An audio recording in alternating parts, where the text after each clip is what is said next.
motima nazoelako opesanga na moyo yo butu etimela ngai obongisela ngai oyo mokili ebebisa ye ozongisela ngai ya motu ya bungisa ye ngai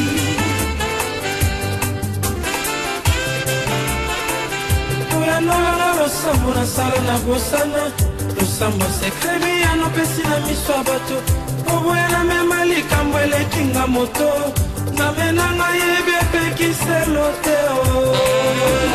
Mes chers téléspectateurs, eh bien, je me présente Jess Abad. Je suis un collaborateur dans l'église évangélique d'adoption et nous sommes réunis ici avec notre pasteur que je vais vous présenter pour traiter un thème très important qui est celui de le rôle de l'église dans une nation. Alors, je vous présente le pasteur Tando Godefroy de l'église évangélique d'adoption. Bonjour, bonjour pasteur. Bonjour mon frère. Vous allez bien? Oui, je vais très bien par la grâce du Seigneur. Alors, eh bien, je vais vous demander, poser déjà la première question. Quel est le rôle de l'église dans une nation? Ouais, je bénis encore le Seigneur parce que nous savons que l'église, il y a des gens qui disent que l'église n'a pas de rôle à jouer au niveau des nations, mais j'ose croire que l'église a un rôle très capital à jouer au sein des nations. Pourquoi? Parce que vous allez remarquer d'abord, il y a le monde qui a été créé avant Jésus-Christ, mais quand Jésus-Christ est venu, on voit que le monde a recommencé à récolter les années. Ça, c'est pour montrer déjà l'influence de l'Église dans le monde. On commence à compter l'an avant Jésus et l'an après Jésus. Donc, on voit déjà que l'Église a un grand rôle à jouer au niveau des nations. Donc, parce que tu poses la question de savoir quel est le rôle que l'Église peut jouer au niveau des nations, vous allez remarquer que Jésus-Christ, il a parlé à Paul quelque chose, pas Paul, mais Ananias. Dans le livre des Actes des Apôtres, chapitre 9, nous allons le découvrir. Chapitre 9, verset 14. On commence par le verset 14. Actes chapitre 9, verset 14. Seigneur, j'ai appris de plusieurs personnes tout le mal que cet homme a fait à tes saints dans Jérusalem. Verset 14. Il a ici de pouvoir de la part des principaux sacrificateurs pour lier tous ceux qui invoquent ton nom. Mais le Seigneur lui dit, va, car cet homme, c'est un instrument que j'ai choisi pour porter mon nom devant les nations. Il parle des nations, devant les nations, devant le roi et devant le fils d'Israël. Donc on voit en d'autres termes que Dieu, au travers de Jésus-Christ, il va aller choisir Paul, l'apôtre Paul, qui va amener l'évangile vers les nations. Donc, quand nous parlons de l'évangile, l'évangile c'est quoi? L'évangile va aller traiter et il commence à travailler l'homme à partir de l'intérieur et ça sort de l'extérieur. Et c'est là où nous allons voir que cet homme-là, il va changer la façon de vivre. Alors ici, l'apôtre Paul, le rôle de l'Église, parce qu'aujourd'hui l'Église a échoué.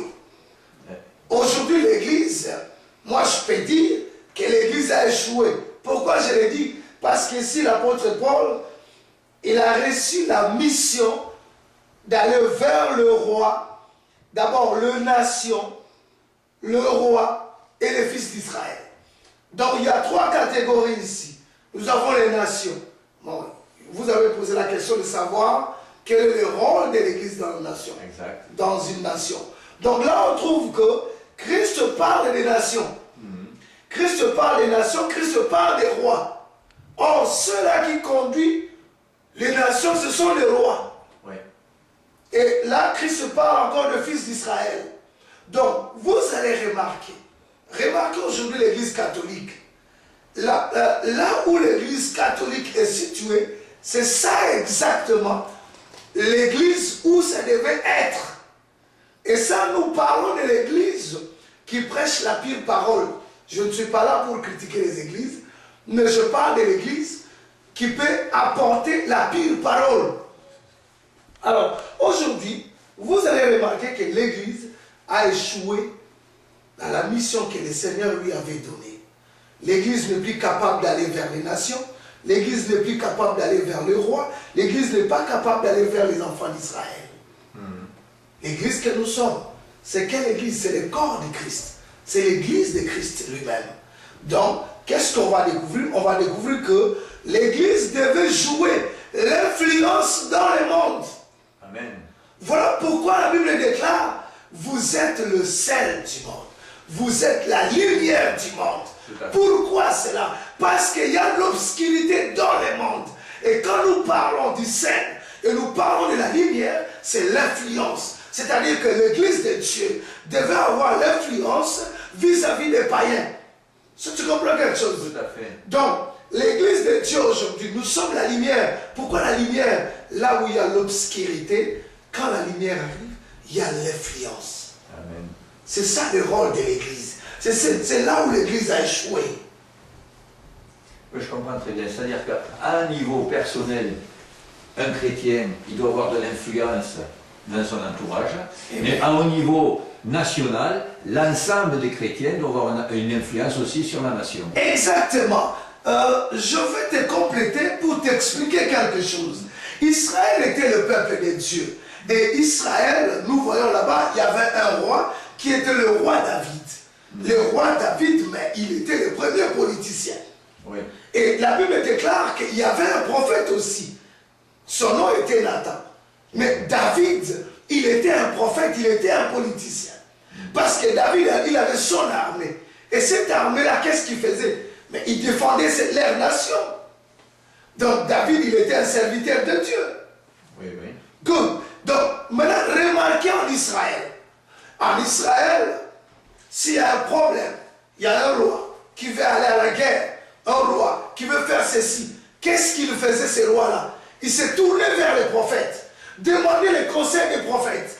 Est-ce qu'on peut aller les poursuivre? Est-ce qu'on peut aller faire la guerre? Donc, vous allez remarquer que c'est Dieu qui a créé le monde et c'est Dieu qui doit diriger le monde. Amen. Donc, le rôle de l'Église dans une nation, c'est Dieu qui dirige le monde. Les présidents, le roi, tous ces mondes-là, ils doivent s'incliner devant Jésus car il est le roi des rois. C'est exactement le rôle de l'Église. Donc, ce que je vais t'expliquer. En Israël, il y avait des rois. Et ces rois-là ne devaient pas prendre des décisions sans pourtant consulter le prophète de Dieu. Parce que le prophète était la bouche de Dieu. Donc, tout ce que le prophète disait, c'est ce que le roi faisait. Et ils avaient toujours de victoire en victoire. Pourquoi? Parce que l'Église, c'est l'Église qui conduisait la nation. Très bien. Très bien, vous êtes convaincant, pasteur Tando. J'aimerais bien que ça se passe comme ça dans toutes les nations. Ben exactement. Mais pourquoi ce n'est pas le cas? Mais ce n'est pas le cas. Voilà pourquoi j'ai dit que l'Église a échoué. L'Église a échoué aujourd'hui. Pourquoi? Parce que le pasteur aujourd'hui, ils ne savent pas parler à leur président. Ben, écoutez, bien aimé, nous devons comprendre quelque chose. Remarquez la force des États-Unis. C'est parce qu'ils servent le véritable Dieu. Les États-Unis aujourd'hui, le monde peut leur taxer de tout. Mais ces gens-là, ils sont derrière les dieux d'Israël. Quand il peut parler de n'importe quoi, à la fin c'est God bless America. Pourquoi? Parce qu'ils se sont tournés vers les dieux d'Israël. Ils se sont accrochés à ces dieux-là. On ne peut pas... Bien aimé, quand vous regardez, ils ont les républicains et les démocrates. Mais vous savez que ces gens-là, ce sont des chrétiens. Est-ce que vous le savez? Oui. Les démocrates, est-ce que ce sont les chrétiens? Oh my God. Ces gens-là, ce sont les chrétiens. Et ils sont là, ils sont en train de gérer. Aujourd'hui, ils sont en train de gérer le monde. Pourquoi? Parce qu'ils se sont accrochés au Dieu d'Israël. Donc, tu peux voir tous ces gens-là, le président des États-Unis, tous ces hommes-là, mais il y a des prédicateurs. Les conseillers, ce sont des prédicateurs. Donc, vous allez voir à l'époque, il y a des prédicateurs comme Billy Graham, c'est lui qui était à tout moment aux côtés du président. Tu vois? Donc, le rôle de l'Église dans une nation est que l'Église doit gérer une nation. Oui. Voilà pourquoi. Qu'est-ce que l'apôtre Paul nous dit? L'apôtre Paul nous dit quelque chose. Il dit ceci. 1 Timothée,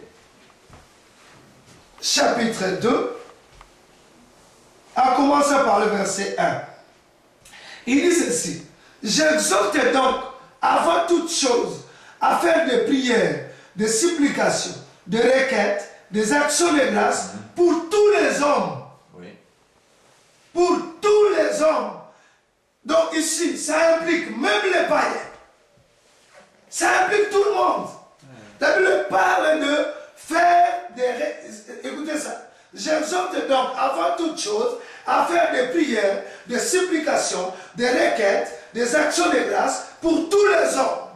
Ensuite, il continue au verset 2. Pour le roi et pour tous ceux qui sont élevés en dignité, afin que nous menions une vie paisible et tranquille en toute piété et honnêteté. Donc, là, je pense que on voit déjà qu'est-ce que l'Église peut faire pour une nation. Qu'est-ce qu'il parle? Et on voit qu'est-ce qu'elle peut apporter. C'est-à-dire que si je comprends bien, une église vivante dans une nation qui est en relation avec le roi, avec les présidents, Dieu va parler à travers ses prophètes, ses prédicateurs, Yes. à ceux qui gouvernent. Ouais. Ils vont apporter leur influence. Et eux, s'ils suivent ces directives, ils vont pouvoir apporter de la paix, de la sécurité. Et voilà, c'est un peu la porte l'église peut apporter. Exactement. Oh, et écoutez, le Christ, le Seigneur Jésus, c'est quoi? C'est la paix. Oui. Or, quand nous parlons de la paix, nous impliquons notre sentiment, nous impliquons notre morale, nous impliquons notre connaissance. Tu comprends? Donc, si aujourd'hui, l'Église a échoué, pourquoi? Parce que l'Église, il a oublié la société. Qui dit la société dit une nation. L'Église doit apporter son apport à la société. Et voilà pourquoi qu'est-ce qu'il dit ici? Il dit quoi? J'exhorte donc avant toute chose à faire de prières, de supplications, de requêtes, des actions de grâce pour tous les hommes. Et il ajouta pour le roi. Donc même le roi, l'Église doit prier pour le roi. Donc c'est là qu'elle a échoué dans la prière. Mais exactement. L'Église a échoué, l'Église doit prier pour le roi. L'Église doit amener son influence vers le roi. Et nous avons oublié cela. Et aujourd'hui, on a laissé tous les présidents, on a laissé les rois, on les appelle aujourd'hui, ce sont des satanistes. Ils sont dans la franc-maçonnerie. Mais c'est parce que l'Église a échoué. C'était notre rôle à nous. Aujourd'hui, on parle aujourd'hui de tous les présidents africains, ils sont dans la franc-maçonnerie. Pourquoi? Parce que l'Église a échoué. D'accord. Le roi, le président, il cherche comment est-ce qu'il peut diriger. Il n'est pas capable. Ça lui prend quelque chose, un soutien, un support. Mais il manque de support, il manque de soutien. Et au lieu de choisir le support du Dieu saint, ils vont chercher le support de mais exactement. Mais c'est parce que l'Église a échoué. Où il y a des puissances spirituelles. Exactement. Qui sont pas Mais c'est parce que l'Église a échoué. Alors, maintenant, nous allons continuer. Il dit ceci, pour le roi et pour tous ceux qui sont élevés en dignité, afin que nous menions une vie paisible et tranquille. Il dit en toute piété et honnêteté. Donc si nous voulons avoir des gens honnêtes, c'est le rôle de l'Église. Si aujourd'hui on voit dans des nations, il y a plus l'homosexualité, il y a tout ce qu'on peut dire. Il y a corruption. Il y a corruption, il y a tout ça, tout ça. L'immoralité. Mais c'est le rôle de l'Église. verset 3, qu'est-ce qu'il dit? Il dit, cela est bon et agréable devant Dieu notre Sauveur. Qu'est-ce qu'il dit? Qui veut que tous les hommes soient sauvés et parviennent à la connaissance de la vérité. Mais si le président ne connaît pas la vérité, qu'est-ce que vous pensez? Il va se perdre. Oh, la vérité, c'est Christ. Donc, nous voyons que l'Église a un grand rôle à jouer au sein de la société ou d'une nation. Yes. Et donc, on a vu un peu qu'est-ce qu'elle peut apporter. Et voyons. Et donc, pourquoi il n'y a pas beaucoup de monde dans l'église? Ça, c'est un autre problème. Oui. C'est lié, en fait, quoi. Vous savez, je vais vous dire quelque chose. Dès le commencement, l'homme s'est révolté. Ouais. Et quand l'homme s'est révolté, l'homme ne veut pas qu'on puisse lui dire quelque chose. Bien aimé, remarquons aujourd'hui, Dieu c'est le royaume.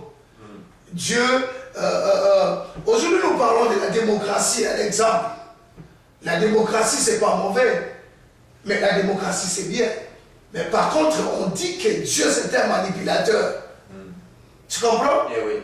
Et tout ce que la parole de Dieu nous dit de faire, on ne veut pas le faire. Pourquoi? Parce que l'homme est rebelle. L'homme s'est rebellé contre Dieu.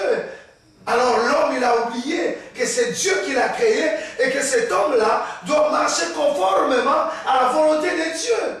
Mais l'homme ne veut pas marcher à la volonté de Dieu. Voilà pourquoi vous allez trouver les églises quasiment vides aujourd'hui.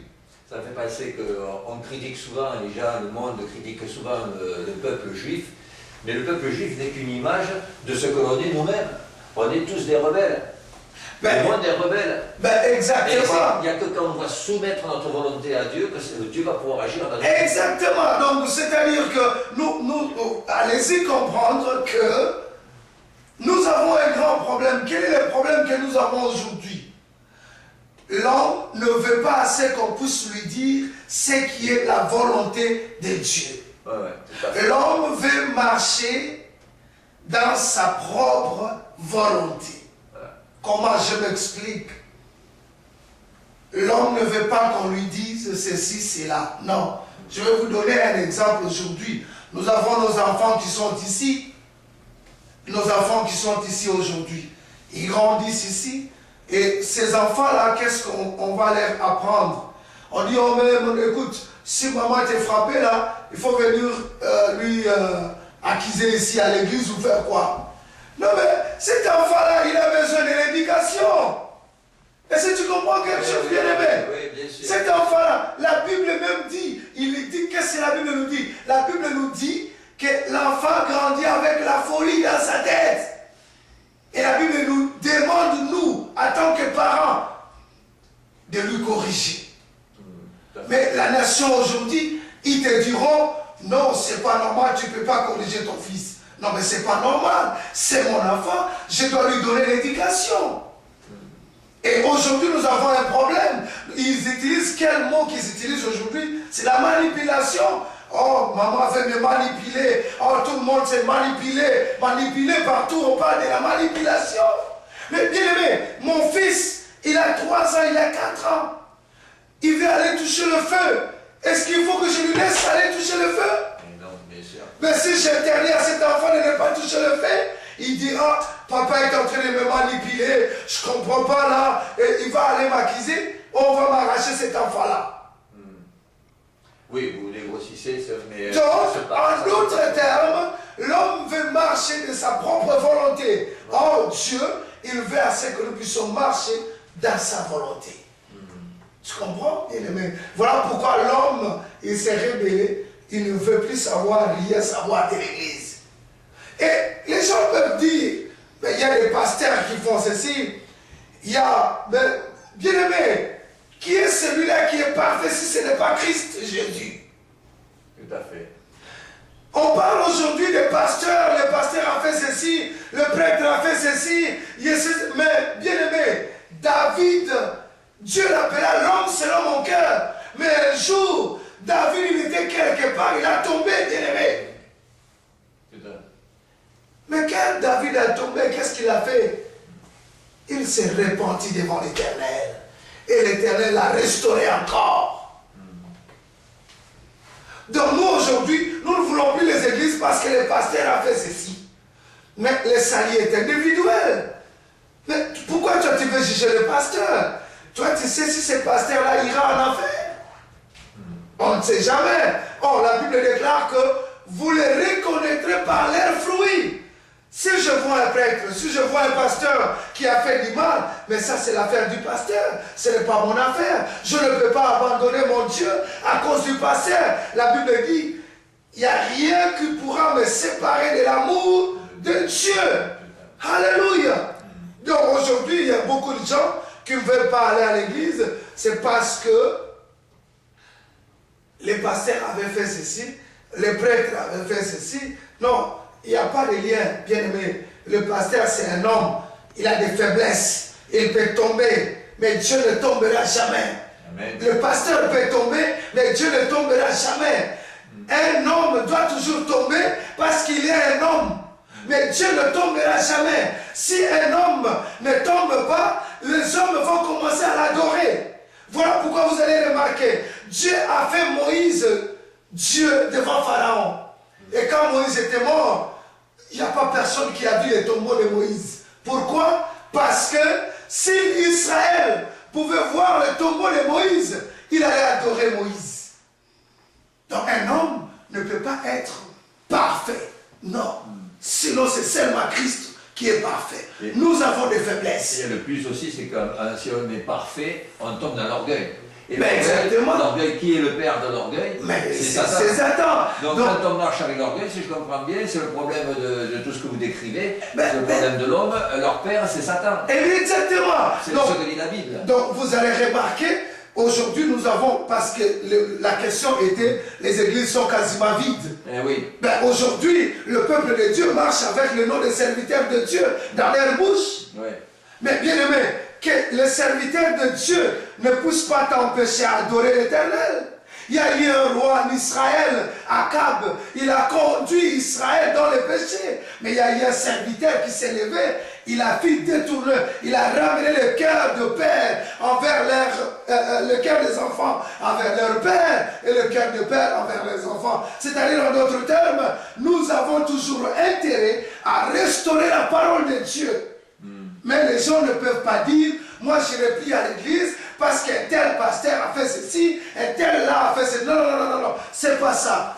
Nous devons aller à l'église, adorer le Seigneur. Ce qui est important, cherche là où on te donne la parole, la pure parole. C'est ce qui est important. Mais qu'on arrête avec le pasteur a fait ceci, le pasteur a fait cela. Ça, ce n'est pas notre affaire. Ça, c'est l'affaire du pasteur et son Dieu. Oui. La Bible dit, même les pasteurs, ils seront jugés. Amen. Amen. Yes, sir. Amen. Tout le monde va être jugé, oui. Yes, sir. Donc, Pasteur Tando, je vous remercie pour tout ce que vous nous avez développé. Et je voudrais vous demander, est-ce que vous avez un dernier mot à rajouter pour nos téléspectateurs? Yes, sir. Oui, j'ai un dernier mot à ajouter pour nos téléspectateurs. Je pense que nous avons parlé du rôle de l'Église dans une nation. Et principalement, je parle à mon pays, qui est le Congo.